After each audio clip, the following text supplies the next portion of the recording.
Yeah, so my name is Jeff Terreros. I'm a real estate broker with a focus in property management. So, there's a lot of agents in the marketplace. I just decided to focus on rentals, and I like it. There's never a day without something to do.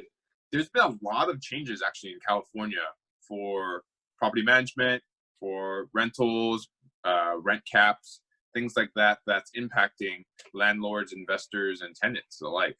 Yeah, so it's funny. It's kind of like when you watch the news and all of a sudden, like there's a big story, and then an even bigger story comes up. No one ever remembers the first one.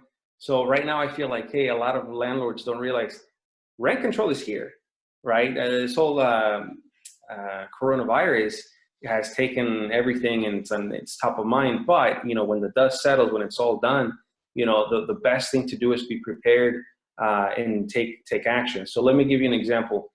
For the average individual, rent control is not going to affect them. The average individual that owns a condominium, a townhome, a single family residence, right, which is most of the people that only really own one investment property, they're not affected by it.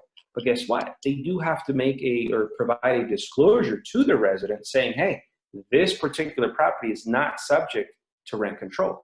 As simple as that disclosure may be, there's going to be a lot of people that don't do it. Any real estate licensee, so if any of the viewers here have a friend in the business, right, that's a licensed real estate agent, they can assist them in putting the form together.